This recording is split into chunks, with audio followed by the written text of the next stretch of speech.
नमस्कार साथियों। मैं हूं बाबूदान चैनल। इस वक्त आप देख रहे हैं English by Babu channel YouTube channel पर मुझे। और आज हम डिस्कस करने जा रहे हैं। बहुत सारे दोस्त जनों का, स्टूडेंट्स का फ़ोन आया कि सर आरपीएससी की सेकंड ग्रेड का जो फर्स्ट पेपर का सिलेबस है उसे ज़रा थोड़ा सा हिंदी में डिस्कस करके बता दीजिए। तो मैंने सोचा क्यों ना समय को मद्देनज़र रखते हुए सभी की सुविधा के लिए इसे एक बार यूट्यूब पर वीडियो बना के सिलेबस चढ़ा दीजिए ताकि हर एक उस छात्र तक पहुंच जाए जिसका हाथ इंग्लिश में थोड़ा सा टाइट हो। जी, अभी हम डिस्कस करने जा रहे हैं। इस वक्त आप स्क्रीन पर देख रहे हैं राजस्थान जो आरपीएससी द्वारा आयोजित की जाने वाली सेकंड ग्रेड टीचर की जो भर्ती है उसका जो फर्स्ट पेपर है उसके सिलेबस के बारे में। सर्वप्रथम हम इतिहास जो राजस्थान का है उसके बारे में कौन कौन से टॉपिक से क्वेश्चन पूछा जाएगा उसके बारे में डिस्कस करने जा रहे हैं। तो आप सभी होशियार लड़के हैं और ऐसा विदित हैं कि इतिहास को 3 भागों में विभाजित किया जाता है। जो फर्स्ट भाग है साथियों इतिहास का, उसे प्राचीन कालीन इतिहास कहा जाता है। और जो राजस्थान का प्राचीन कालीन इतिहास है उसके अंदर टॉपिक जो है हमारा वो है सभ्यताएं। सभ्यताओं के अंदर 1 नंबर कालीबंगा, 2 नंबर आहड़ और 3 नंबर गणेश्वर और 4 नंबर बेराट। सभ्यताओं के अंदर ही मात्र 4 क्वेश्चन हमसे पूछे जाएंगे। दूसरा जो इतिहास का भाग है वो है मध्यकालीन इतिहास, जैसा कि आप अभी स्क्रीन पर देख रहे हैं। और मध्यकालीन इतिहास है उसके अंदर गुर्जर प्रतिहार जो पूरा वंश उसका पूछा जाएगा। चौहान है वो सिर्फ अजमेर के पूछे जाएंगे। और दिल्ली के साथ मेवाड़ का संबंध कैसा रहा, रणथंबोर का संबंध कैसा रहा और जालोर का संबंध, इन तीनों का संबंध दिल्ली के साथ कैसा रहा, इसके बारे में क्वेश्चन पूछे जाएंगे आपसे। और मुगल कालीन जो समय रहा मध्यकालीन के अंदर उसके अंदर राणा सांगा, महाराणा प्रताप सिंह, महाराणा राज सिंह, ये जो है ये मेवाड़ के, इनके बारे में क्वेश्चन पूछे जाएंगे। और आमेर के मान सिंह के बारे में पूछे जाएंगे। और चंद्रसेन जो मारवाड़ के हैं उनके बारे में, और राय सिंह जी जो बीकानेर के हैं उनके बारे में क्वेश्चन आपसे पूछे जाएंगे। अब आगे जो इतिहास का जो तीसरा भाग आता है वो है वर्तमान का इतिहास। और इसके अंदर जो सेकंड ग्रेड के अंदर जो क्वेश्चन पूछे जाएंगे वो साथियों नंबर 1 किसान आंदोलन, नंबर 2 जनजाति, नंबर 3 प्रजामंडल आंदोलन, नंबर 4 एकीकरण। और जो लास्ट में ये टॉपिक मैंने डाला है ये विमेन उसमें लिखा हुआ है इंग्लिश के अंदर सिलेबस के अंदर।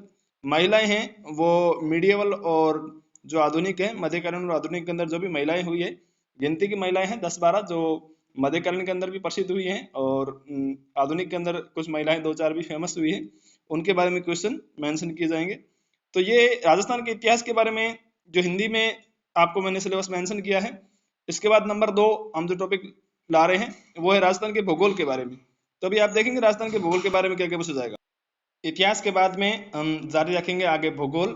और भूगोल के अंदर जैसा कि आप स्क्रीन पर देख पा रहे हैं, मैं यहाँ भूगोल लिख रहा हूँ, वो ऊपर इतिहास लिखा हुआ है। भूगोल, भूगोल के अंदर वैसे यहाँ पे लिखा हुआ है, देखिए आप स्क्रीन के ऊपर देख रहे होंगे टेक्स्ट के अंदर भूगोल।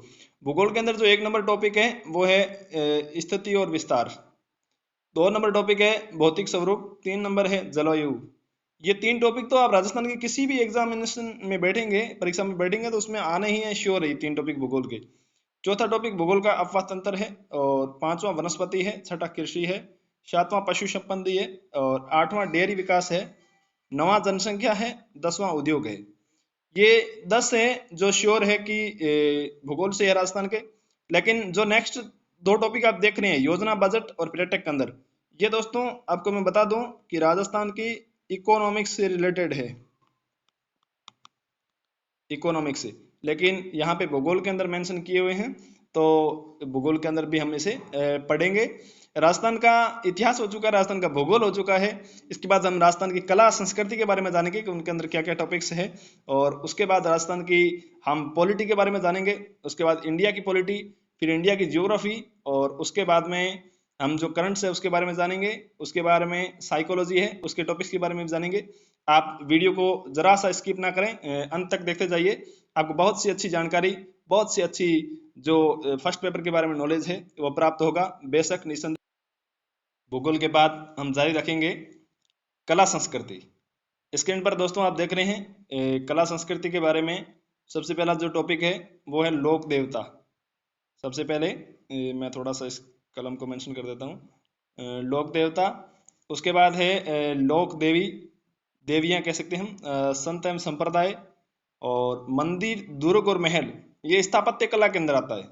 उसके बाद चित्रकला के बारे में, मेले एवं त्योहार, रीति रिवाज, वेशभूषा, आभूषण, लोक संगीत, लोक वाद्य, लोक नृत्य, भाषा एवं साहित्य।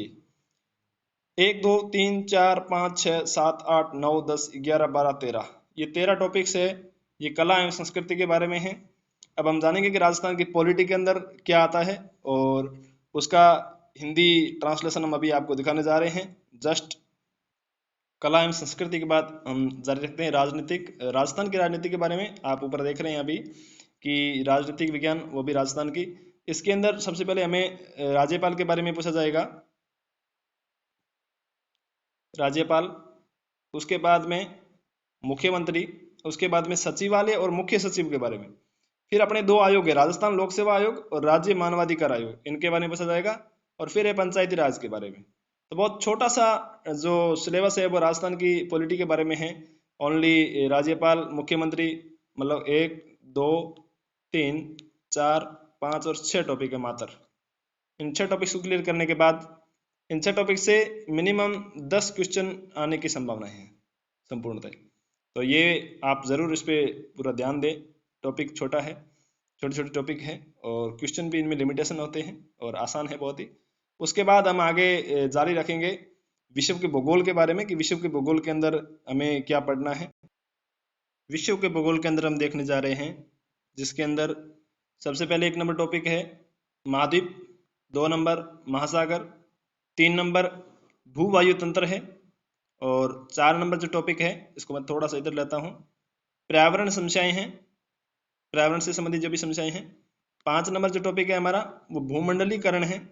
6 नंबर है वो जनसंख्या है, और जो 7 नंबर है वो भारत एवं संयुक्त राष्ट्र के संबंधित है। 8 नंबर है वो भूमंडलीकरण एवं परमाणु अप्रसार संधि की अंतर्राष्ट्रीय नीतियाँ। ये 8 टॉपिक्स जो आप देख रहे हैं ये है हमारे विश्व के भूगोल में, विश्व के भूगोल से संबंधित है। विश्व के भूगोल के बाद में हम अभी देखेंगे कि भारत के भूगोल में क्या क्या पूछा जाएगा। आप सभी दोस्तों अभी देखने जा रहे हैं आरपीएससी द्वारा जल्द ही जारी की जाने वाली विज्ञप्ति, आरपीएससी सेकंड ग्रेड शिक्षक का फर्स्ट पेपर, जो कॉमन पेपर जो ईच स्टूडेंट्स को देना होगा, नेसेसरी है, उसका जो ट्रांसलेशन है हिंदी सिलेबस, वो मैं आपके सामने रखने जा रहा हूँ। नेक्स्ट हम देखने जाएंगे कि भारत के भूगोल के अंदर कौन कौन से टॉपिक्स आते हैं। विश्व के भूगोल के बाद हम जारी रखेंगे हमारा सिलेबस और भारत का भूगोल जानेंगे। भारत के भूगोल के अंदर नंबर 1 स्थिति एवं विस्तार और उसके लाभ, नंबर 2 मानसून, नंबर 3 अपवाह तंत्र, नंबर 4 कृषि, नंबर 5 उद्योग। और ये जो टॉपिक्स है दोस्तों नीचे जो मेंशन किए मैंने, राष्ट्रीय आय, ये नंबर 6 टॉपिक्स भूगोल के अंदर ही है। वैसे ये इकोनॉमिक्स के टॉपिक है, इकोनॉमिक्स। और गरीबी एवं उसके निराकरण के उपाय, ये भी 7 नंबर टॉपिक भूगोल के अंदर मेंशन किया हुआ है, लेकिन रियलिटी में ये दोनों टॉपिक्स है वो इकोनॉमिक्स से रिलेटेड है। ऐसा राजस्थान के इकोनॉमिक्स के बारे में भी टॉपिक्स आए थे 2-3, और यहाँ भारत की भूगोल के अंदर भी इकोनॉमिक्स के टॉपिक मेंशन किए हुए हैं। अब हम आगे जानेंगे कि जो हमारा संविधान है और उस संविधान के बारे में और राजनीतिक विज्ञान जो भारत की है उसके बारे में क्या क्या पूछा जाएगा। वो जो 5-7 टॉपिक्स है वो मेंशन करते हैं, उसके बाद करंट्स, और उसके बाद हम जारी रखेंगे हमारी साइकोलॉजी विज्ञान। भारत की राजनीतिक के अंदर जो राजनीतिक विज्ञान है, पहले हमने राजस्थान के राजनीतिक विज्ञान के बारे में जाना था, अभी हम जो भारत की राजनीतिक विज्ञान है उसके बारे में नंबर 1 है वो विदेश नीति की जो विशेषताएं हैं वो क्या है। बहुत ही इंपॉर्टेंट टॉपिक है, श्योर इस टॉपिक से क्वेश्चन आना तय है। नंबर 2 है जो नेहरू जी थे उनका विदेश नीति में कैसा योगदान रहा। देखिए यहाँ इन्होंने स्पेशल मेंशन किया है नेहरू जी, यहाँ इन्होंने आगे स्पेशल मेंशन किया है गांधी जी, यहाँ इन्हें गांधी जी का जो भारतीय राष्ट्रीय आंदोलन है इनके अंदर इनका क्या योगदान रहा है। उसके बाद में यहाँ अंबेडकर जी के बारे में भी संविधान निर्माण में क्या योगदान रहा है, संविधान की विशेषताओं के बारे में पूछा गया है, मौलिक अधिकार, मौलिक कर्तव्य, नीति निर्देशक तत्व, राष्ट्रपति, प्रधानमंत्री, संघ व्यवस्था पूरी के बारे में पूछा इन्होंने, और प्रमुख राजनीतिक दल है उनके बारे में भी जानकारी इन्होंने जो है वो मांगी है। तो इस प्रकार राजनीतिक विज्ञान में बहुत ही इंपॉर्टेंट टॉपिक्स है और इस पर वेरी मतलब इंपॉर्टेंट लगा लेना और इस पर काफ़ी अच्छा ध्यान देना, क्योंकि ये जो विदेश नीति की विशेषताएं हैं, विदेश नीति में नेहरू जी का योगदान है और गांधी जी का जो प्रमुख सीमा चिन्ह पूछे हैं, ये 1919-1935 के अधिनियम के बारे में इसके में जानकारी जाएंगे, गांधी जी का, अंबेडकर जी का, ये टॉपिक्स है। ये मोस्ट ऑफ अदर कंपटीशन में बहुत कम पूछे जाते हैं, यहाँ सेकंड ग्रेड में स्पेशल मेंशन किए तो इसमें क्वेश्चन आना श्योर है, तो इन पे थोड़ा सा ज़्यादा ध्यान देना।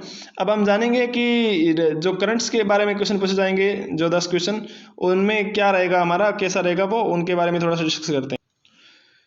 तो करंट्स में साथियों देखिए ज़्यादा कुछ नहीं है, करंट्स में वहाँ स्पेशल लिखा हुआ है करंट्स अफेयर्स, और आपको स्पेशल राजस्थान और इंडिया का करंट्स है उस पर ज़्यादा ध्यान देना है, राजस्थान एंड इंडिया। इसमें भी जो व्यक्तित्व है और जो भी डेथ है, जो भी डेट है, जो भी न्यूज़ योजना है, उनके बारे में विशेष ध्यान रखना। और इंटरनेशनल इसके अंदर मेंशन नहीं है, फिर भी आप देख लेना थोड़ा सा, 10 क्वेश्चन करंट से आने श्योर है। और करंट्स आपको है वो जो एग्ज़ाम डेट घोषित हो उससे पहले मतलब 12 मंथ, एग्ज़ाम से पहले 12 मंथ, और जो एग्ज़ाम से जस्ट पहले है 3-4 महीना, उसका करंट्स आपको अच्छा सा तैयार करना पड़ेगा। और क्रोनोलॉजी आई थिंक इससे बहुत ही अच्छी बुक्स है, उससे आप तैयार कर सकते हैं। वैसे करंट्स की क्लास मैं भी यहाँ प्रोवाइड करवाऊँगा आपको हमारे English by Babu Charan YouTube channel पर, और वो भी बहुत ही अच्छी तरीके से शॉर्ट ट्रिक से। आगे हम जानेंगे कि अब एक लास्ट बिंदु जो हमारा बचा है वो है साइकोलॉजी, और साइकोलॉजी के अंदर क्या क्या आता है और कौन कौन से टॉपिक्स है। रीड के अंदर भी साइकोलॉजी थी और यहाँ सेकंड ग्रेड फर्स्ट ग्रेड के अंदर भी है, थोड़ी सी हम उसको भी थोड़ा सा मेंशन कर लेते हैं, उसके बाद छोटी सी जानकारी और देंगे, उसके बाद वीडियो को हम जल्दी एंड करेंगे। शिक्षा मनोविज्ञान के अंदर देखेंगे हम साथियों, आप जैसा कि स्क्रीन पर देख पा रहे हैं, शिक्षा मनोविज्ञान के अंदर सबसे पहला जो टॉपिक है हमारा 1 नंबर, वो है शिक्षा मनोविज्ञान की उत्पत्ति। इसके बारे में क्वेश्चन बहुत सारे पूछे जाते हैं और नॉर्मली ये रीड के अंदर भी टॉपिक्स था। 2 नंबर अधिगम टॉपिक, ये भी रीड के अंदर था। 3 नंबर शिक्षार्थी का विकास, ये शायद रीड के अंदर नहीं था। 4 नंबर व्यक्तित्व, ये भी रीड में था। 5 नंबर बुद्धि, ये भी रीड में था। 6 नंबर अभिप्रेरणा, ये भी रीड में था। 7 नंबर व्यक्ति की जो विभिन्नताएं हैं, ये भी रीड के अंदर टॉपिक्स था। तो साथियों यहाँ तक हमने देखा है शिक्षा मनोविज्ञान है, ये 40 नंबर की है, 20 क्वेश्चन इससे पूछे जाने हैं। करंट से उससे 10 क्वेश्चन 20 नंबर के हैं। टोटल है जो हमारे 100 क्वेश्चन होंगे और 200 नंबर के रहेंगे। 100 क्वेश्चंस 200 नंबर के रहेंगे। साथियों मैंने जहाँ तक मुझे अनुभव था सिलेबस को डाउनलोड करके और उसको हिंदी ट्रांसलेशन करके आपके सामने रखने का प्रयास किया है। यद्यपि मैं भी पॉसिबल दैट कुछ गलती हो सकती है, तो उसके लिए मैं आपसे क्षमा चाहता हूँ। इसके साथ साथियों मैंने एक कोई पुराना वीडियो मेरा अपलोड किया था, उसमें आप सभी का सहयोग, भरपूर सहयोग मिला।